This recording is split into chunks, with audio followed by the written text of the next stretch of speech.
મિત્રો કેમ છો મિત્રો? મજામાં? જય ગૌ માતા, જય ગોપાલ. મિત્રો આજે આપણે આવી ગયા છીએ માધવગીર ગૌશાળામાં.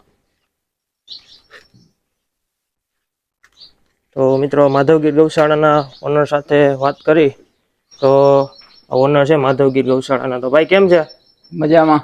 પેલા તો તમારું નામ જણાવો આખે આખું. નવલભાઈ દુધાગરા, ગોલીટા. હા. અને આ ગૌશાળા કઈ જગ્યાએ છે તે જણાવજો ને. ગોલીટા રેસિડેન્ટ, સર્વે નંબર આવે પડદરીનો, હણમતિયાનો. હા. અને તાલુકો? તાલુકો રેસિડેન્ટ ધ્રોલ, તબેલો પડદરી તાલુકામાં. હા. તો નવલભાઈ તમારે હાલમાં તમારી પાસે કેટલી ગાયો છે? 12 ગાયું છે.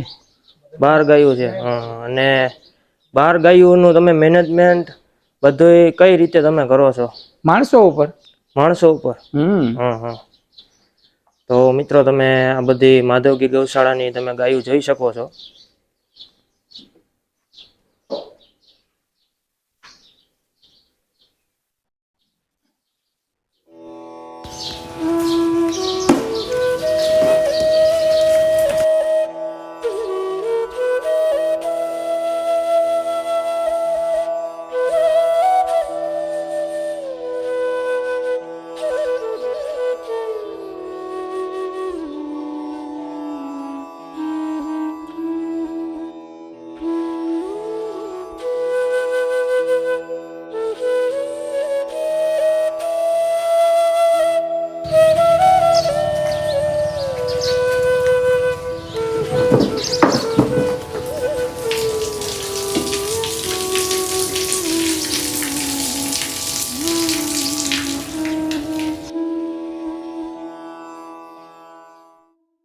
તો મિત્રો આ બધી ગાયો તમને કેવી લાગી તે જરૂર કોમેન્ટ કરજો ભૂલતા નહીં.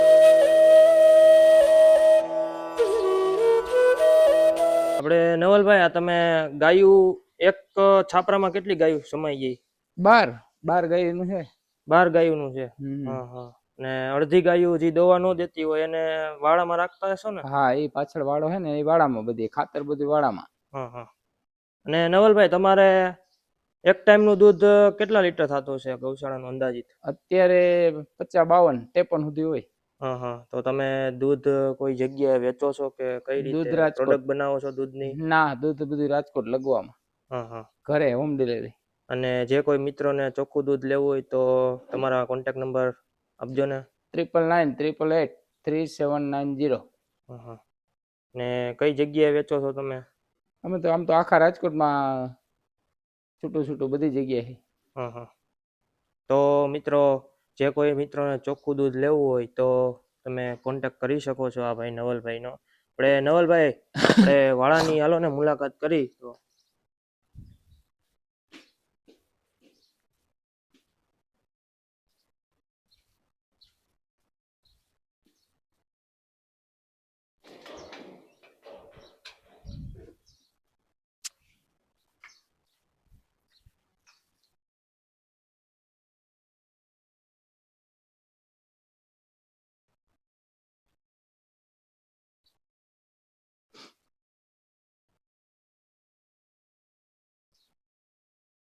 નવલભાઈ તમારે હાલમાં તમારી ગૌશાળા છે એમાં નંદી કેટલા છે તમારી પાસે? નંદી એક ચાલુ ને એક વાસડો 2 વર્ષનો થયો. હા. નંદી કયો નંદી છે તમારી પાસે? નંદી તોખાર 198. તોખાર 198. હા. શું નામ છે? નામ એનું ભોલો. બોલાવો તો આવે. ભોલા અત્યારે નહીં આવે, ઓલી ગાય ઈશ્વર હે ને. હા. તો મિત્રો તમે ભોલો જોઈ શકો છો. ને આ કેટલા વર્ષનો થયો છે?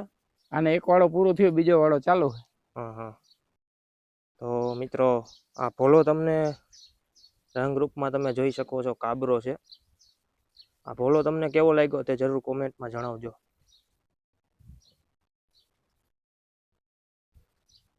અને નવલભાઈ આપણે આજી કાબરા સંતાનો છે એ મોટા ભાગે ભોલાના જ છે તમારે? હા. તો આ અંદરની લાઈન આખી રહી ને એ બધી ભોલાના જ છે સંતાન? બધા સંતાન ભોલાના. જો અમારી આઈ.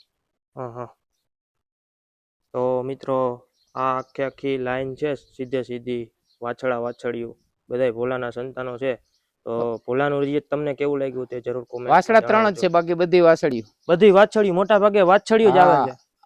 11 હે, એમાં 8 વાછડિયું ને 3 વાછડા. હા.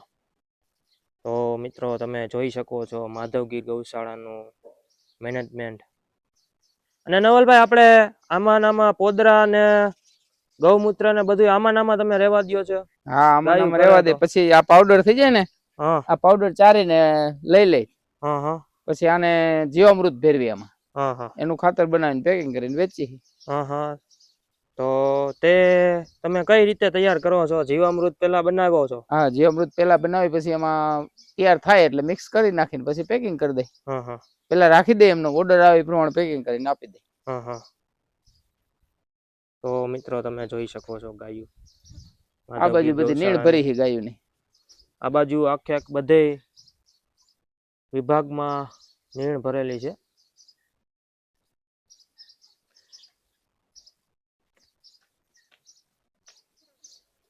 નવલભાઈ તમે ખાતર બનાવીને વેચો છો? હા. તો તે જગ્યાએ હાલો ને, કે દેખાડો ને કે તમે કઈ જગ્યાએ ખાતર બનાવો છો અને તૈયાર કરીને કઈ બેગમાં તમે વેચો છો પેકિંગ દ્વારા? જો આ ખાતર બના ચારવાની જારી મોટર ઉપર હાલે. હા બરાબર. આ જારીને પછી આમાં સ્ટોક કરવાનો. જો આ સ્ટોક કરવાનું ખાતર પડ્યું હમું, એ કેરબારીયામાં જીવામૃત બનાવવાનું. હા હા. પછી ઓર્ડર આવે એ પ્રમાણે પેકિંગ કરી દે. હા હા. અને નવલભાઈ તમે ગૌ આધારિત ખેતી કરો છો, તો તમને કેવું લાગે છે ફાલમાં બધે? બધા એમ કહે છે કે ગૌ આધારિત ખેતી ને રાસાયણિક ખેતી બેયમાં ઘણો ડિફરન્ટ રહે છે. જો ગૌ આધારિત કુદરતી વસ્તુ છે, હા હા અને રાસાયણિક એ બધું આપણે એમાં ભેળસેળ કરીને કરેલું છે. હા નો ડાઉટ જમીનમાં જ્યાં સુધી તાકાત છે અને ત્યાં સુધી તમે રાસાયણિક બધું વાપરશો, તમને પૂરું ઉત્પાદન આપશે.